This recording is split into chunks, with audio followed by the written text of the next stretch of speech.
Hello guys, இந்த வீடியோவில் நம்ம பயஸ் அப்படின்னா என்ன, எத்தனை விதமான பயஸ் இருக்குது, இதை பற்றி நம்ம ஏன் தெரிஞ்சுக்கணும், அதை எப்படி அந்த பயஸ் போக்குறது அப்படிங்கிறத பற்றி இந்த வீடியோவில் டீட்டெயிலாக பார்ப்போம். ஸோ ஃபர்ஸ்ட், பயஸ் அப்படின்னா என்னென்னா, it is a systemic error. ஒரு தப்பு நடந்திருக்கு, அதுதான் பயஸ். ஸோ எங்கே நடக்குது? ஒரு ரிசர்ச் ஸ்டடியில் அந்த டிசைனில் ஒரு தப்பு இருக்கலாம், இல்லை அதை கண்டக்ட் பண்ணுற விதத்தில் ஒரு தப்பு இருக்கலாம், இல்லை கடைசியாக அதை கண்டக்ட் பண்ணிட்டு அனலைஸ் பண்ணுவோம்ல, அந்த இடத்துல ஒரு தப்பு நடந்திருக்கலாம். ஏதோ ஒரு இடத்துல ஒரு சிஸ்டமிக் எரர் ஒன்று நடந்திருக்கு, அதுதான் நம்ம பயஸ் அப்படின்னு சொல்கிறோம். ஸோ இப்போ பொதுவாக ஒரே பயஸ் எல்லாமே ஒரே எரர் தான் அப்படின்னு சொல்லிட முடியாது. எரர்லேயே விதவிதமான எரர் இருக்குது. யார் தப்பு செஞ்சாங்க, எந்த இடத்துல தப்பு நடந்திருக்குது அப்படிங்கிறத பொறுத்து. ஸோ ஃபர்ஸ்ட், இந்த பயஸை பேசிக்காக ரெண்டாக பிரிக்கிறோம். சப்ஜெக்ட், அதாவது இப்போ ஒரு பேஷண்ட்டை வச்சு நம்ம ஒரு ட்ரையல் பண்ணுறோம்னா, அந்த பேஷண்ட், அதாவது அவர் தான் அந்த சப்ஜெக்ட். இன்னொருத்தவர் இன்வெஸ்டிகேட்டர். இன்வெஸ்டிகேட் பண்ணுறது நம்ம யூஸ்வலாக ஒரு டாக்டர்னு வச்சுக்கோங்க, டாக்டர். ஸோ எந்த இடத்துல தப்பு நடந்திருக்குங்கிறத பொறுத்து அந்த சப்ஜெக்ட் பண்ணியிருக்காரா தப்பா, இல்லை இன்வெஸ்டிகேட்டர் பண்ணியிருக்காரா எரரை அப்படின்னு நம்ம பார்க்க போகிறோம். ஸோ ஃபர்ஸ்ட், சப்ஜெக்ட் என்னென்ன எரர் பண்ண வாய்ப்பு இருக்குன்னா, மொத்தம் 2 எரர் இருக்குது. ஒன்று ரீகால் பயஸ், இன்னும் ஹாத்ரோன் பயஸ். இதில் ரீகால் பயஸ் அப்படின்னா என்னென்னா, கேஸ் கண்ட்ரோல் ஸ்டடியில் நடக்கும். இங்கே என்ன பண்ணுறாங்க, ஒரு கேஸ் எடுத்துடுறாங்க, ஒரு கண்ட்ரோல் எடுத்துடுறாங்க. இப்போ கேஸ்னால் டிசீஸ் உள்ளவர், ஒரு லங் கேன்சர்னால் இவர் கேன்சர் உள்ளவர், இவர் கேன்சர் இல்லாதவர், நார்மல் ஆள். எடுத்துகிட்டு கொஸ்டின் கேட்குறாங்க. கொஸ்டின் கேட்டு நீங்கள் ஞாபகப்படுத்தி சொல்லுங்கள், இந்த வயசில் நீங்கள் ஸ்மோக் பண்ணிங்களா, சிகரெட் பிடிச்சிங்களா அப்படின்னு கேட்குறாங்க. இப்போ ஞாபகப்படுத்தி சொல்கிறதுல இவங்க 2 பேரும் அக்யூரேட்டாக ஞாபகப்படுத்தி சொல்லுவாங்களான்னு கேட்டால் எல்லாராலையும் சொல்ல முடியாது. ஒரு சில பேர் மறந்துருப்பாங்க, எத்தனை வருஷம் சிகரெட் பிடிச்சேன், எவ்வளோ பேக்கேஜ் பிடிச்சேன் அப்படிங்கிற ஹிஸ்ட்ரி கலெக்ட் பண்ணுறது கஷ்டம். இப்போ அவங்க ரீகால் பண்ணுறதுல எரர் வருது பார்த்தீங்களா, அதுதான் ரீகால் பயஸ். இதே நெக்ஸ்ட் நம்ம பார்க்க போகிறது ஹாத்ரோன் பயஸ். ஹாத்ரோன் பயஸ் அப்படின்னா என்னென்னா, இது வந்து கொஹார்ட் ஸ்டடியில் நடக்கும். கொஹார்ட் ஸ்டடியில் நம்ம என்ன பார்க்குறோம், ஒரு எக்ஸ்போஸ்டு எடுத்துக்கிறோம், இன்னொரு நான் எக்ஸ்போஸ்டு எடுத்துக்கிறோம். சேம் எக்ஸாம்பிள் வச்சுப்போம். எக்ஸ்போஸ்னால் யார், ஒரு ஸ்மோக்கர், இன்னொரு நான் ஸ்மோக்கர். எடுத்துகிட்டு ஒரு 10 வருஷம் டெய்லியாக அவர் கண்காணிச்சிக்கிட்டே இருக்கும். 10 வருஷத்துக்கு கண்காணிச்சிட்டே இருந்தால் அவருக்கு கேன்சர் வருதான் என்ன பார்க்குறோம். இப்போ இந்த எக்ஸ்போஸ்ட், இந்த ஸ்மோக்கர் இருக்கார் பார்த்தீங்களா, நம்ம அவரை கண்காணிக்கிறோன்னு தெரிஞ்சால் பாதி பேர் என்ன பண்ணுவாங்க, ஆஹா நமக்கு ஸ்மோக்கிங் இருக்குதுன்னு நமக்கு கேன்சர் வருமானு செக் பண்ணுறாங்க, நமக்கு எதுக்கு வம்பு, ஸ்மோக் பண்ணுறது நிறுத்திடுவோம், நமக்கு கேன்சர் வராதில்ல அப்படின்னு நினச்சிட்டு சில பேர் நிறுத்திடலாம். இப்போ ஒரு 2 வருஷத்தில் நிறுத்திட்டாருன்னு வச்சுக்கோங்க ஸ்மோக்கிங்கை. இப்போ he will no more be in the exposed group. அப்போ அந்த இடத்துல நம்ம கடைசி அனலைஸ் பண்ணுறப்போ ஒரு எரர் வரும். இதுதான் ஹாத்ரோன் பயஸ் அப்படின்னு சொல்கிறாங்க. இது 2ம் சப்ஜெக்ட் நடந்தது. இப்போ அடுத்து நம்ம இன்வெஸ்டிகேட்டர் சைடில் இருக்க எரரை பார்க்குறோம். ஃபஸ்ட்டு என்னென்னா செலெக்ஷன் பயஸ், அதாவது செலக்ட் பண்ணுறதுல ஒரு எரர் நடக்குது. எங்கே, இப்போ கேஸ் கண்ட்ரோல் ஸ்டடி இருக்குது பார்த்தீங்களா, இப்போ ஒரு கேஸ் அண்ட் கண்ட்ரோலை செலக்ட் பண்ணுறோம். இதை வந்து நம்ம கரெக்டாக செலக்ட் பண்ணணும். இதவே நம்ம தப்பாக செலக்ட் பண்ணிட்டோம் அப்படின்னா இந்த இடத்துல நமக்கு ஒரு பயஸ் வந்துடும். அதே மாதிரி இன்டர்வியூவர் பயஸ், இது எங்கே நடக்கும், கேஸ் கண்ட்ரோல் ஸ்டடியில் நடக்கும். இது எப்படின்னா, இப்போ ஒரு கேஸ், இவர் கேஸ்னு தெரிஞ்சிடும் நமக்கு, இவருக்கு டிசீஸ் இருக்குது, கார்சினோமா இருக்குது, இவருக்கு கண்ட்ரோல், இவருக்கு கார்சினோமா இல்லை அப்படின்னு நமக்கு தெரிஞ்சிருச்சு. இப்போ நம்ம அந்த இன்டர்வியூவர் கொஸ்டின் கேட்குறப்பயே இந்த கேன்சர் இருக்க பேஷண்ட்டிட்ட ஒரு மாதிரி கொஸ்டின் கேட்பார், கொஞ்சம் நல்லா இன்டெப்த்தாக கொஞ்சம் நாலேஜாக கேட்பார். இதே இல்லாத கண்ட்ரோல்கிட்ட கொஞ்சம் அந்தளவுக்கு கேட்க மாட்டார். ஸோ இது ஜென்ரலாக இவருக்கு இந்த மாதிரி தெரிஞ்சிட்டுனா இப்போ அது நடக்க வாய்ப்பு இருக்குது. அதுதான் நம்ம இன்டர்வியூவர் பயஸ் அப்படின்னு சொல்கிறோம். அடுத்து இன்ஃபர்மேஷன் பயஸ். இன்ஃபர்மேஷன் எப்படின்னா, நம்ம ஒரு டிசீஸை நம்ம கிளாஸிஃபை பண்ணுறோம் பார்த்தீங்களா, அந்த இன்ஃபர்மேஷனை கிளாஸிஃபை பண்ணுறதுல சில டைம் எரர் ஆகிடும். சில பேர் மைல்டாக, மாடரேட்டாக, அதுமாரி இடத்துல நம்ம மிஸ்கிளாஸிஃபை பண்ணுறோன்னா, அது வந்து இன்வெஸ்டிகேட்டர் பண்ணிட்டாருன்னா அது வந்து இன்ஃபர்மேஷன் பயஸ் அப்படின்னு போயிடுது. இப்போ நம்ம ஃபஸ்ட்டு ப்ராடாக சப்ஜெக்ட் பண்ணுற தப்பு, இன்வெஸ்டிகேட்டர் பண்ணுற தப்புன்னு 2ஆக பிரித்தோம்.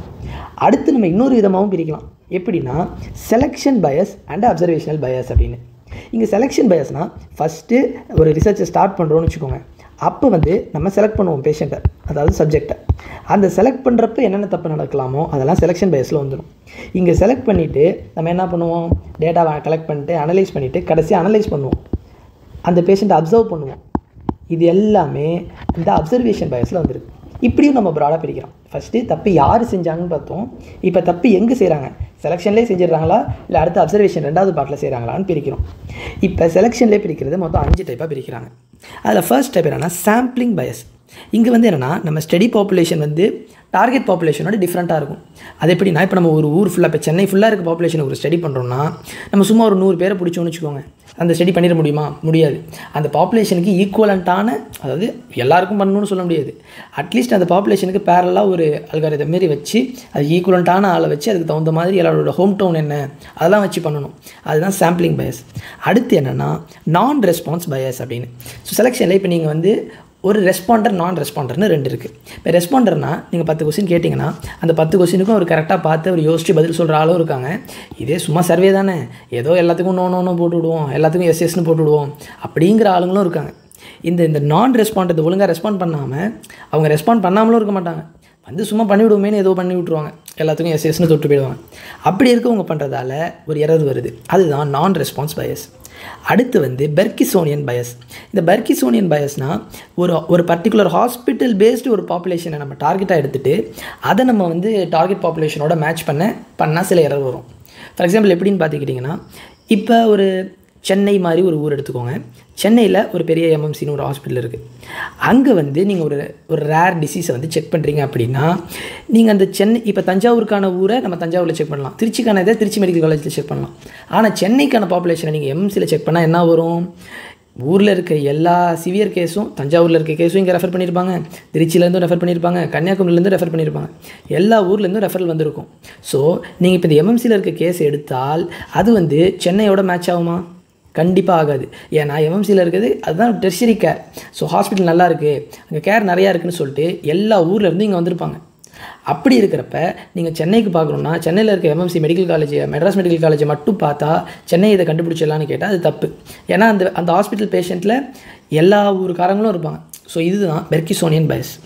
அடுத்து நம்ம பார்க்க போகிறது நீமன் பயஸ். அதோட இன்னொரு பேர் ப்ரிவிலன்ஸ் பயஸ் அப்படின்னு சொல்கிறாங்க.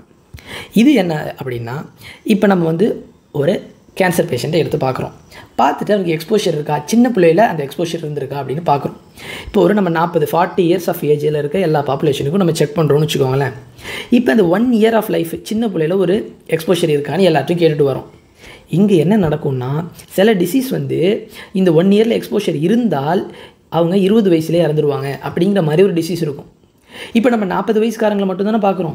இதை வச்சுட்டு நம்ம அந்த எக்ஸ்போஷர் இல்லை யாருக்கும் அப்படின்னு சொல்லிட முடியாது. ஏன்னா அப்படி இருந்தவங்களாம் முன்னாடி இறந்துட்டாங்க அப்படின்னு அர்த்தம். ஸோ இந்த மாதிரி ஒரு ப்ரிவிலன்ஸ் பேஸ்டு பயஸ் வருது, நீமன் பயஸ். நம்ம பார்க்குறவங்க பேஷண்ட்டு நமக்கான எக்ஸ்பெக்ட் பண்ணுற எக்ஸ்போஷர் வந்து அவங்க முன்னாடியே இறந்துருப்பாங்க, ஆனால் நம்ம தப்பான ஏஜ் குரூப்பை வந்து பார்த்துட்டு இருந்திருப்போம். அதுதான் நீமன் பயஸ். அடுத்து நம்ம பார்க்க போகிறது அட்ரிஷன் பயஸ். அட்ரிஷன் அப்படின்னா என்னென்னா, study population loss to follow up. இப்போ நம்ம ஒரு 100 பேரை வச்சுட்டு ஃபாலோ பண்ணிகிட்டே இருக்கோம், ஒரு 10 வருஷம் ஃபாலோ பண்ணலான்னு பார்க்குறோம். அதில் ஒரு 5 பேர் என்ன பண்ணுவாங்க, வெளியூர் போயிடுவாங்க. இன்னொரு 5 பேர் ஃபோன் அட்டன் பண்ண மாட்டாங்க, இன்னொரு 5 பேர் ஃபோன் நம்பர் மாற்றிடுவாங்க. ஸோ இந்தமாரி வெவ்வேறு காரணங்களால் நம்ம வந்து அந்த ஸ்டடி பாப்புலேஷன் 100 பேரை வச்சு ஸ்டடி ஆரம்பித்தோன்னா முடிக்கிறப்பையும் அந்த 100 பேரை வச்சே ஸ்டடி பண்ணி முடிக்கிறது கஷ்டம். ஏன்னா 10 பேர் வெளியே போயிடுவாங்க. அதுதான் லாஸ் டு ஃபாலோ அப். இது வந்து அட்ரிஷன் பயஸ். இது எல்லாமே செலெக்ஷன் பயஸ்க்கு கீழே வருது. அதே ஆன் த பேரலாக அப்சர்வேஷனல் பயஸ் அப்படின்னு சொல்லிட்டு ஒரு 3 பயஸ் இருக்குது. இதில் first thing is recall bias. நம்ம முன்னாடி பார்த்த மாதிரி பேஷண்ட் வந்து ரீகால் பண்ண சொன்னால் தப்பு பண்ணுறாங்க. இது வந்து அப்சர்வேஷனல் சைடில் ஒரு எரர் வருது, அதான் அப்சர்வேஷனல் பயஸில் வச்சுருக்கோம்.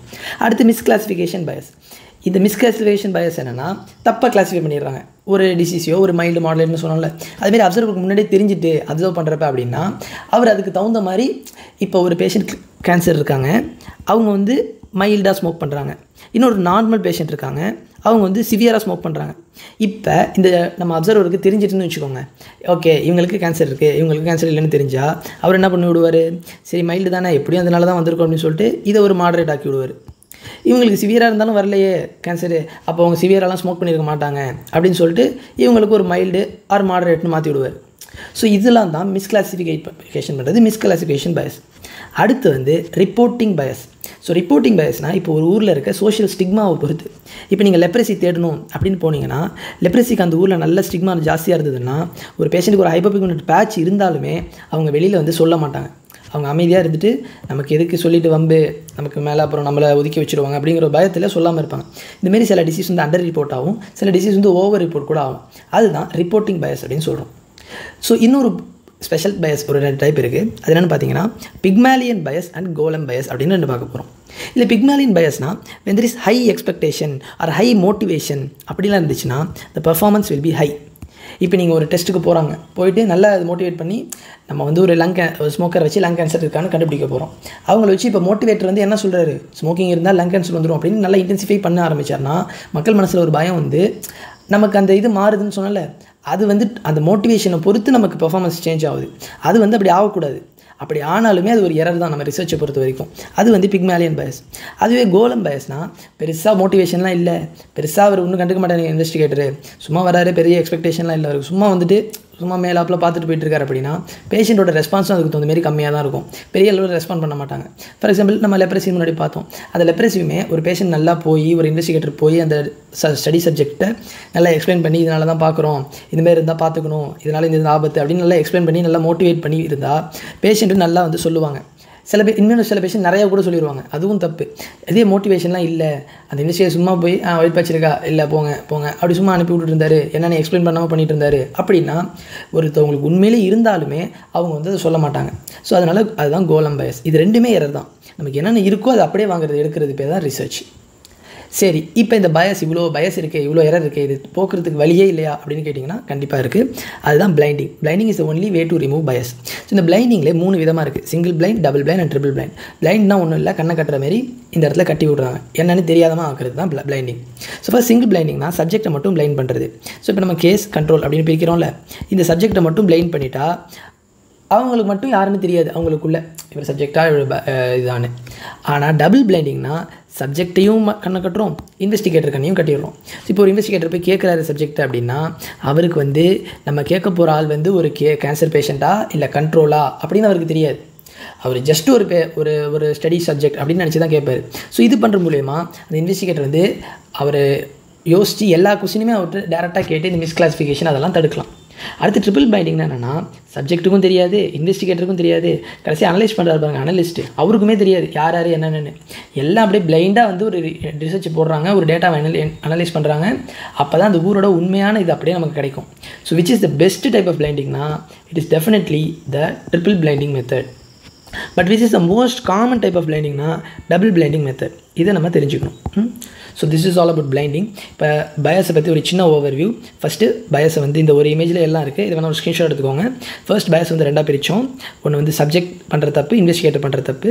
சப்ஜெக்ட் பண்ணுற பயஸ் வந்து recall bias and Hawthorne bias. Investigator பண்ணுற தப்பு வந்து selection bias, interview bias and information bias. அதே மாதிரி பயஸ் வந்து செலெக்ஷன் பண்ணுற இடத்துல எரர் வருது அண்ட் அப்சர்வேஷனல் இடத்துல எரர் வருது 2ஆக பிரித்தோம். செலெக்ஷன் பயஸ் வந்து sampling bias, non response bias, Berksonian bias, Neyman bias, attrition bias. வேறு அப்சர்வேஷனல் சைட் பார்த்தீங்கன்னா recall bias, misclassification bias and reporting bias. அது இன்னும் ஸ்பெஷல் டைப் ஆஃப் பயஸ் 2 பார்த்தோம், அதான் பிக்மேலியன் பயஸ் அண்ட் கோலம் பயஸ். ஸோ இது எல்லாமே என்னென்னு படிச்சுக்கோங்க.